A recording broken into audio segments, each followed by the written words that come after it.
अवांजी समातुन ताईं radio voice of Sindh London. साईं मुंहिंजा पाण त ॼाणूं था त ग़रीब अवाम साम्राजी कोड़की में अॼु बि फाथल आहे।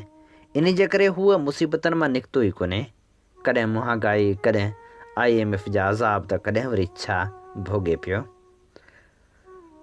साम्राजी कोड़की में फाथल मुल्क जो ग़रीब अवाम जे उनवान हेठि सजाद ज़हीर लिखियो, पाकिस्तान जी मुआशी सूरतहाल का ख़ासि बहितर न आहे, पर हुकूमत उन मंझां मुतमइन नज़र अचे थी। हुकूमत कॾहिं बि इहो तस्लीम न कंदी आहे त उहा कंहिं मुआशी बुहरान में फाथल आहे। हिकु पासे ॾिठो वञे त हुकूमत IMF जे कढ हलण खां सवाइ रही कान पई सघे। नई हुकूमत उन पोज़ीशन में आहे त उहा आलमी मालियाती इदारनि सां तालुक़ ख़तमु करे। हुकूमत जो मौक़िफ़ आहे त महांगाई जी सित 38% खां घटिजी 7% थी वई आहे। व्याज 22% खां घटिजी 15% थी वियो आहे, जंहिंसां हुकूमत सम्झे थी त कारोबारी सरगर्मियूं वधियूं आहिनि ऐं रोज़गार जा नवां मौक़ा पैदा थिया आहिनि। जॾहिं त मुल्क जो मंज़रनामो इहो आहे त मुआशी तौर का ख़ासि वॾी बहितरी नज़र कान पई अचे। पाकिस्तान जो मुआशी सियासी बुहरान पंहिंजी इंतहा ते मौजूदु आहे। हिन मुल्क में को बि अवाम दोस्त दानिश्वर कोन्हे जेको समाज में मौजूदु मुआशी सूरतहाल जो जाइज़ो साइंसी बुनियादनि ते करे। अॼु जेका हुकूमत तनक़ीद आहे, सुभाणे खेसि इक़्तिदार जो हिसो बणायो त हूअ हुकूमत जो दिफ़ा करणु शुरू कंदो। दानिश्वर जो कमु हूंदो आहे त हू समाज में थींदड़ तब्दीलियुनि, सियासी तज़ादनि ऐं मुआशी बुहराननि जो तजिज़ियो हक़ीक़ी बुनियादनि ते करे अवाम खे ख़बरदार करे। पर हिते दानिश्वर पंहिंजे शऊर खे ज़ाती मुफ़ादनि लाइ इस्तेमालु थो करे, जंहिंजे करे तज़ाद ज़ाहिर थियण बजाए लिकी वञनि था। IMF जो ज़ोर आहे त पाकिस्तानी मईशत में हुकूमत मुदाख़लत घटि करे ऐं निजी शोबे जी तरक़ी लाइ मुक़ाबले जा मौक़ा फ़राहम करे। अहिड़ो मौक़िफ़ ताज़ो IMF मिशन पारां पाकिस्तान जे दौरे खां पोइ साम्हूं आयो आहे। उन दौरे दौरान IMF जे वफ़द वफ़ाक़ी सूबाई हुकूमतनि जे नुमाइंदनि सां मुलाक़ातूं कयूं। उहे मुलाक़ातूं $2 बिलियन जे तौसीअ थियल फंड जी सहूलियत, इक़्तिसादी पॉलिसियुनि ऐं सुधारनि जो जाइज़ो वठण लाइ कयूं वियूं। हिन में ख़ासि मुतालबो इहो आहे त पाकिस्तान ख़ानगी शोबे खे हथी वठराए, मतिलबु आम मिसकीननि खे जेको थोरो घणो फ़ाइदो आहे साम्राजी इदारा प्राइवेट सेक्टर ज़रिए उहो बि ख़तमु करणु चाहिनि था। इक़्तिसादी मामलनि वारे वज़ीर पार्लियामेंट खे ॿुधायो त गुज़िरियल 5 सालनि में जुलाई 2018 खां जून 2023 ताईं मुल्क खे $57.27 बिलियन परॾेही कर्ज़ु वठिणो पियो आहे।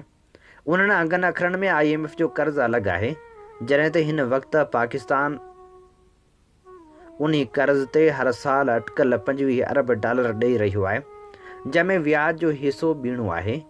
पाकिस्तान गुज़िरियल 5 सालनि में IMF खां $6 बिलियन ऐं $2 बिलियन जो एमरजेंसी कर्ज़ु पिणु वठी चुको आहे।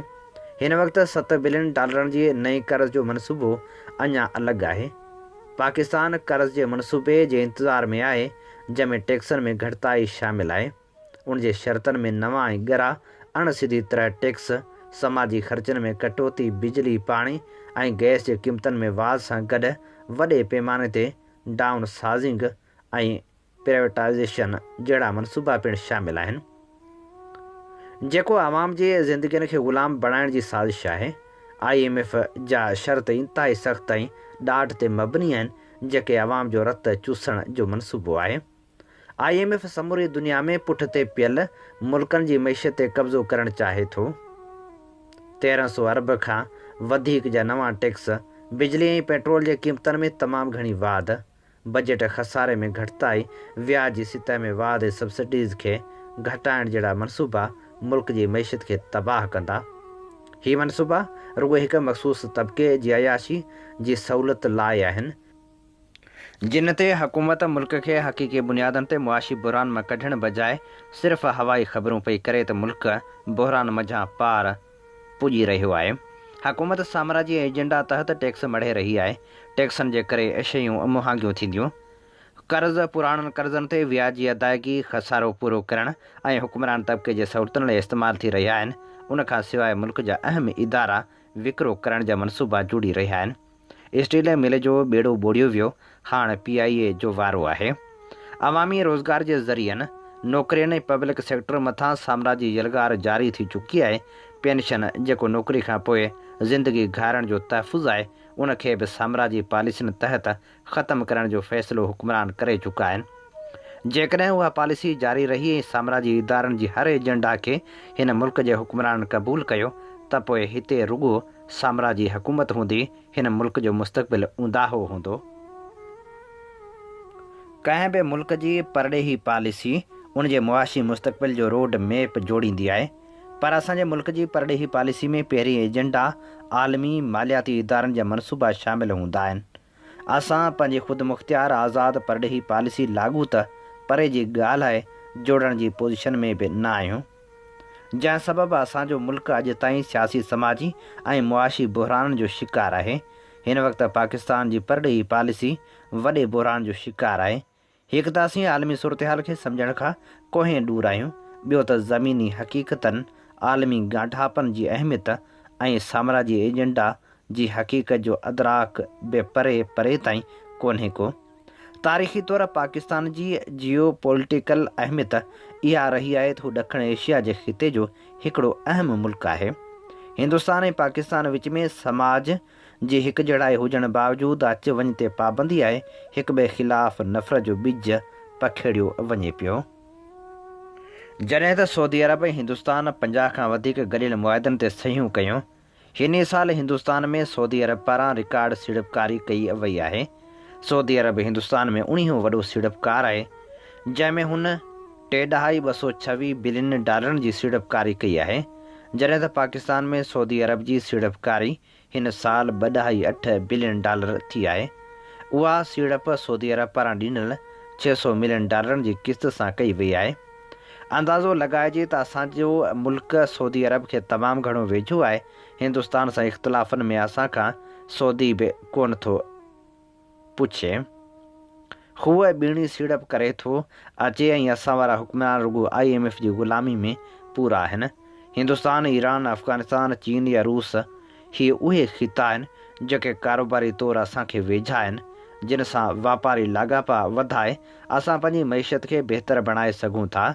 उन्हनि मुल्कनि सां मुआशी तालुक़ असांजी मईशत खे उसरण में सघारो बणाए सघे थो। हिन मुल्क जी मईशत जी बहितरी हिकु मज़बूत परॾेही पॉलिसी सां जुड़ियल आहे। असां हिन वक़्तु जहिड़ी रीति आलमी मालियाती इदारे जी ग़ुलामी में जकड़ियल आहियूं, उन मज़ा असांखे पंहिंजी ख़ुदि मुख़्तियार परॾेही पॉलिसी निजात ॾियारे सघे थी। हीअ मुल्क जिते बुहराननि जो शिकार आहे, उते हिन मुल्क जा उहे अवाम दुश्मन हुक्मरान पिणु माण्हुनि जी कावड़ ऐं बग़ावत मंझां परेशान आहिनि। केन डप आहे त किथे बुख, बेरोज़गारी ऐं बदहाली जो मारियल अवाम साम्हूं नथी बीही रहे। साम्राजी एजेंडा जो हिसो थियण बि हिननि हुक्मरान जी ख़्वाहिश आहे। हू हिकु धक सां ॿ शिकार करणु चाहिनि था। अवाम मथां साम्राजी पॉलिसियूं मड़े उन जी चेल चिॿी करणु चाहिनि था त जीअं अवाम में संदन ख़िलाफ़ का बि अवामी जदोजहद जनम न वठे। पीड़ियल ऐं मज़लूम तबिको जहिड़ी रीति घारे रहियो आहे, संदन मथां ॻरा टैक्स, आम वाहिपे जे शयुनि जूं वधियल क़ीमतूं ऐं बेरोज़गारी सबबु आम इंसान लाइ ज़िंदगी घारण वॾो मसइलो बणिजी वियो आहे। पीड़ियल तबिके जी ज़िंदगी तमामु घणी मुतासिर थी आहे। बुख में ज़िंदगी घारण ते मजबूर आहिनि। ज़िंदगी जे ज़रूरतनि ते आख़िर केतिरो कंप्रोमाइज़ कंदा। उन अमल हिन मुल्क जे पीड़ियल अवाम खे नफ़्सियाती मरीज़ बणाए छॾियो आहे। उन समूरे बुहरान ऐं हिन मुल्क जे अवाम जी अहिड़ी सूरत हाल जो ज़िम्मेवार हिन मुल्क जो उहो हुक्मरान तबिको आहे जंहिं पंहिंजे ज़ाती मुफ़ादनि लाइ अवाम खे साम्राजी मुल्कनि जी एजेंडा ऐं IMF जे रहम करम ते छॾे ॾिनो आहे। 77 सालनि खां उहो हुक्मरान तबिको रूप मटाए हिन मुल्क जे अवाम खे इस्तेसार ऐं ॾाढ जो निशानो बणाए रहियो आहे। हिन वक़्तु मुल्क जे अवाम खे घुरिजे त हूअ पंहिंजे दुश्मन खे सुञाणे, जंहिं खेनि मुआशी तंगी, बेरोज़गारी ऐं इक़्तिसादी धुॿण सां माहौलियाती गदराण में उछले छॾियो आहे। हीउ निज़ाम अवाम पाण कोन चूंडियो आहे। हीउ वेछा ऐं तबक़ाती फ़र्क़ु हिन मुल्क जे हुक्मरान जी पैदावार आहिनि। हिन मुल्क जो अदीब ऐं दानिश्वर बि ॾोही आहे जेको दुरुस्त रस्तो ॾेखारण बजाए हुक्मरान जे ग़लति पॉलिसियुनि मथां परदो रखण हुक्मरान जे ॾाढ वारे हकुमती कार वहिंवार जा तारीफ़ी गीत लिखे थो। उन करे साम्राजी पॉलिसियुनि जे गेझू हुक्मराननि ख़िलाफ़ु हिकु मुकमल जदोजहद जी ज़रूरत आहे। उहा जदोजहदी आम तबिके जो मुस्तक़बिल आहे जेका साम्राज वटि यरगमाल मुल्क खे निजात ॾियारे सघे थी। हीअ असीं अव्हां जी ख़िदमत में पेश करे रहिया हुआसीं सजाद ज़हीर जो लिखियल लेख। अवां जी समातुनि ताईं radio voice of Sindh London.